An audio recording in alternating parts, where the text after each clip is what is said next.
आज सारी दुनिया में अली वालों की चर्चा हो रही है।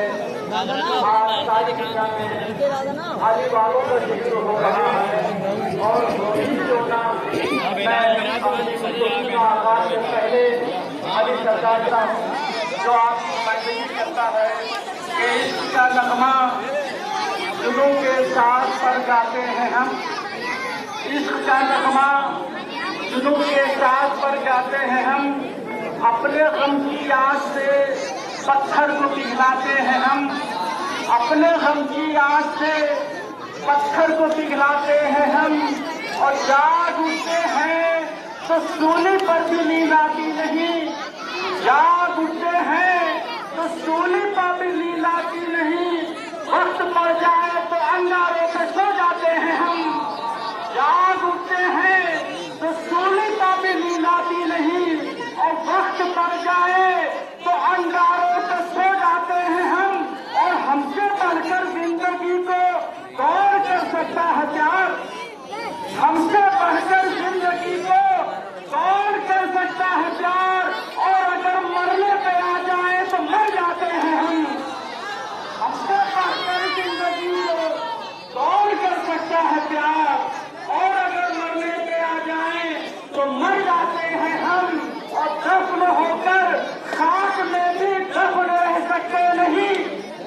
दफन होकर खाक में भी दफन रह सकते नहीं। लालो गुल बन के वीरानों पे छा जाते हैं हम। लालो गुल बन के वीरानों पे छा जाते हैं हम। ये नारे जरूर बन गए हजरत।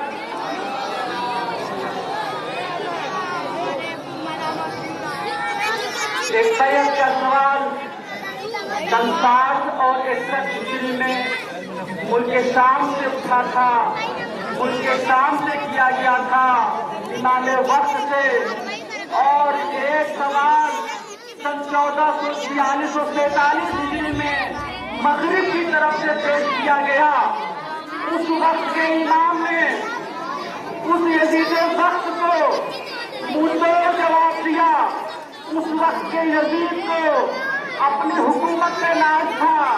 इस वक्त के यजीद को मैं इस वक्त के यजीद का नाम लेना भी मुनासिब नहीं समझता। अपनी कुव्वत का घमंड है, अपनी ताकत का घमंड है। उस वक्त के यजीद को अपनी फौज में नाज था। उस वक्त के यजीद को अपनी फौज का घमंड था। आज के यजीदों को अपनी फौज का घमंड है। उस वक्त के यजीदों को, उस वक्त के यजीद को अपने असलहों का गुरूर था। आज के यजीदों को भी अपने असलहों का भी गुरूर है।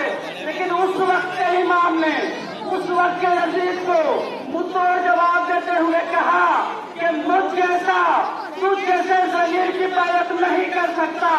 आज के नायब इमाम ने कहा मुझ जैसा तुझ जैसे झूठे और मस्कारों के आगे सर नहीं झुका सकता। नारे सलाम।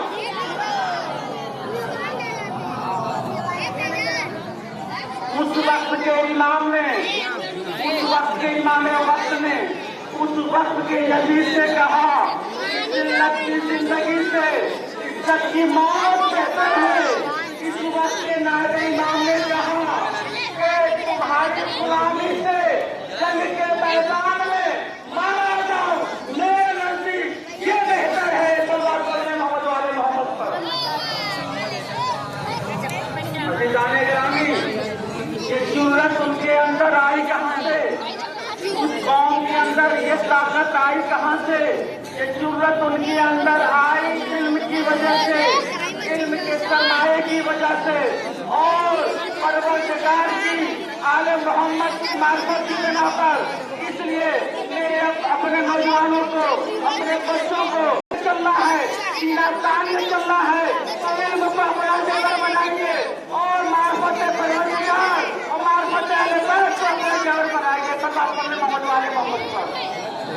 उस वक्त के इमाम ने उस वक्त की यजीद के आगे न सर झुकाया, न आज के नायबे इमाम ने उस वक्त के यजीदों के आगे अपना सर झुकाया और न झुकाएंगे। अजीज़ाने गिरामी, आज दुनिया में अगर आपको रहना है, आपको 14 साल के मोहम्मद का किरदार मिलेगा, वहाँ 18 साल के अली अकबर का किरदार मिलेगा, वहाँ अभी मेरे मज़ाहिर भी मिलेंगे, वहाँ भाई भी मिलेंगे, वहाँ भतीजे भी मिलेंगे, वहाँ पर खवातीन भी मिलेंगी। बहन भाई का रिश्ता देखना है तो करबला में देखिए, करबला हमारे लिए वो नमूने अमल है कि हमें कहीं किसी और की तरफ देखने की जरूरत नहीं है। बदरवाज़े आज़म, मैंने खत्म कर दिया अपनी गुफ्तगू। अहले बैत की मुसीबत की अच्छे जुमले मुलाजा फरमाए। ये जो आज आपके सामने रोशन है, ये हमें क्या याद दिला रही है? ये आज हमें चलते हुए क़यामे हुसैन की याद दिला रही है। अजीज़ाने गिरामी, खैमों में आग लगाई गई, उसकी एक वजह सुन लीजिए जो मैंने किताब में पढ़ा। अहले बैत के क़याम में आग इसलिए लगाई गई कि जब शिब्र मलऊन ने इमाम हुसैन का सर तन से जुदा कर दिया, उसके बाद इमाम के सर को नौके नहजा पर बुलंद कर दिया। जब ये खबर फैलने तक गई तो बीबियां बेचैन होकर के खैमों से बाहर आकर तड़पने लगी, फरियाद करने लगी। ऐसी अतना में गालियों ने बीवियों के सरों से चादरें छीनना शुरू कर दी। अरे जिस बीबी के सर से चादर छीनी जाती थी वो खैमे में छिपकर अपना पर्दा करती थी।